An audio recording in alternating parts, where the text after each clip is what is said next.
반갑습니다. 이상원 교수입니다. 오늘의 주제는 유명한 목사님들이 무너지는 것을 보면 신앙의 회의가 느껴져요 입니다. 이 주제는 청소년 미래 세대의 고민 2 6부 수련회 교회생활 13개 주제 중에서 12번째 주제입니다. 이런 질문이 제시되었습니다. 최근에 유명한 청소년 단체의 목사님을 폭로한 사건도 있었고, 사역자들의 비리나 성문제 등을 자주 보게 되는 것 같아요. 그럴 때마다 너무 부끄럽고 충격이 커요. 모범이 되어야 할 목사님이 큰 죄를 짓고도 뻔뻔하게 설교하며 거룩한 척을 하다니요. 이제 목사님도 믿을 수 없는 현실이 슬프네요. 교회에서는 거룩해 보이지만 사생활은 엉망일 수 있다고 생각하니 설교도 귀에 잘 안 들어오고 신앙생활에도 회의감이 들어요. 네, 이 질문에 대한 저의 답변입니다. 저도 어른 지도자 가운데 한 사람으로서 이 글을 읽는 어린 친구들에게 미안한 마음뿐이에요. 우리가 바른 신앙생활에 모범을 보여주지 못한 것에 대해 하나님께 회개하고 우리 친구들 앞에서 용서를 구하고자 해요. 친구처럼 나이도 어리고 신앙이 자라나가는 시기에는 어른 지도자들의 가르침과 영향력이 절대적이죠. 그래서 어른들이 바른 신앙생활의 모범을 보여주지 못하면 친구의 믿음 자체가 흔들릴 수밖에 없어요. 하지만 저는 이번 글에서 목사님들의 잘못을 지적하기보다는 목사님이 잘못을 범한 상황 속에서도 우리 친구들이 믿음을 잃지 않는 방법에 대해서 함께 고민해 보려고 해요. 저는 우리 친구가 이 어려움을 극복할 수 있는 방법을 3가지 관점에서 이야기해 주고 싶어요. 첫째로, 믿음이란 무엇인가에 대해서 생각해 보기로 해요. 믿음은 하나님을 믿는 친구들이 간직해야 할 가장 중요한 생활 철학 또는 생활 원리예요. 믿음에 대한 다양한 의미들 가운데 하나를 잘 보여주는 사건이 창세기 15장 1절에서 6절에 기록되어 있어요. 소돔 왕국을 중심으로 한 5나라의 연합군이 적대 관계에 있던 4나라의 연합군에 패배해서 소돔에 살고 있던 아브라함의 조카 롯이 포로로 잡혀갔어요. 아브라함은 자기 밑에 있던 318명의 군사로 기습 작전을 펼쳐서 강대한 4나라의 연합군으로부터 롯을 구해냈죠.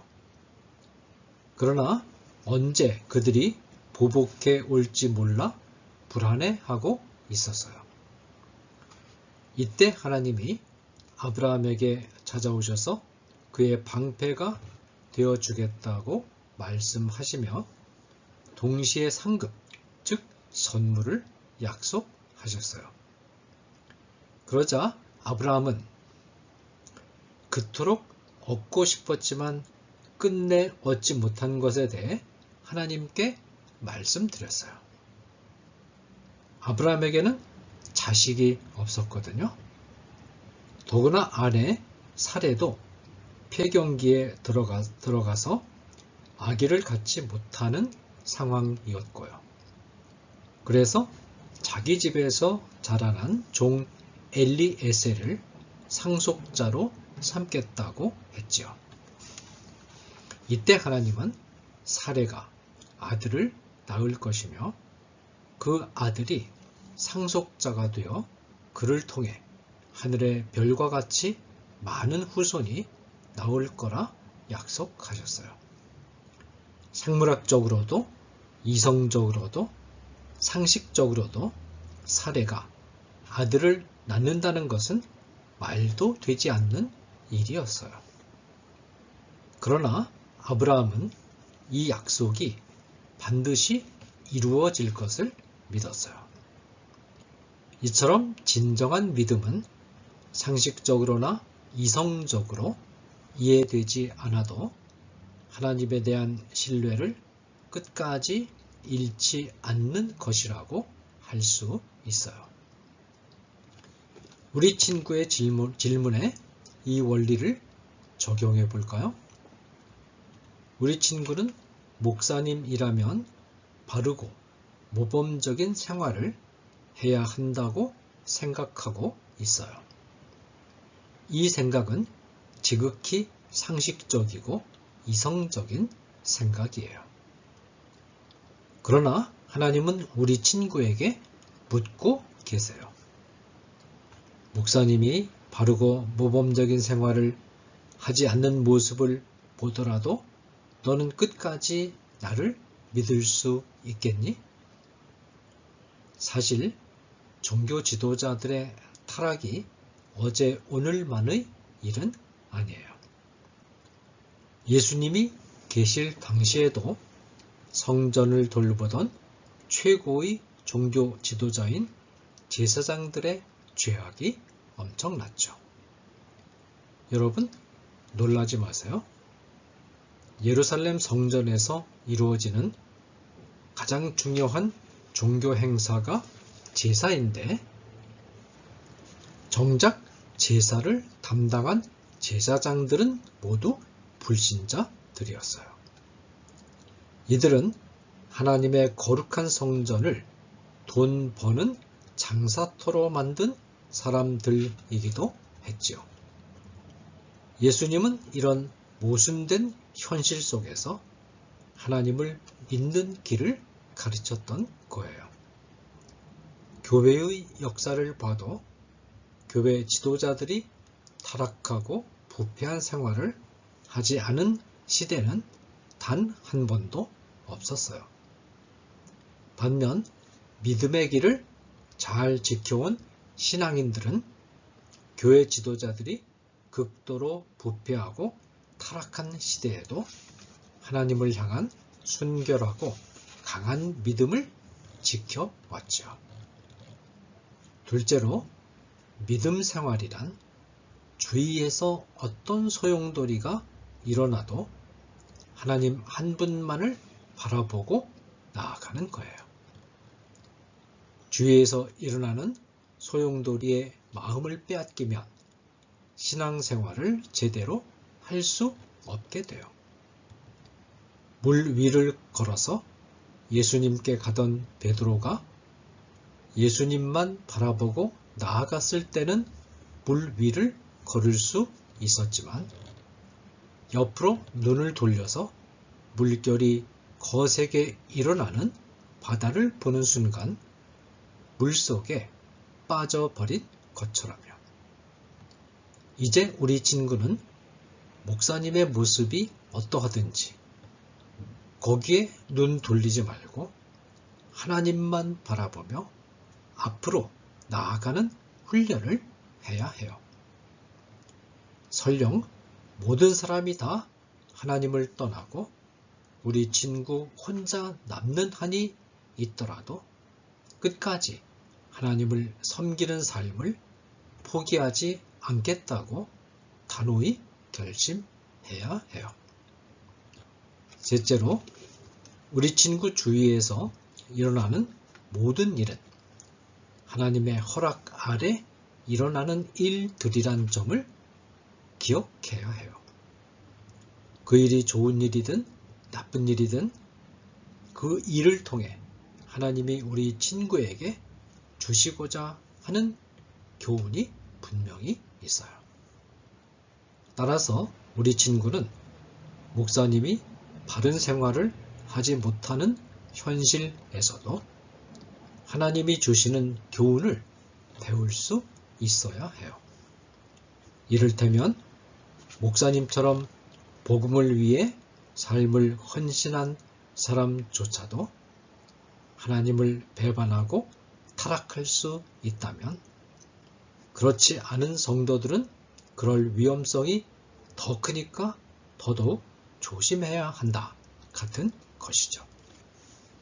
즉, 목사님들의 일그러진 모습을 타산지석 혹은 반면교사로 활용하라는 거예요.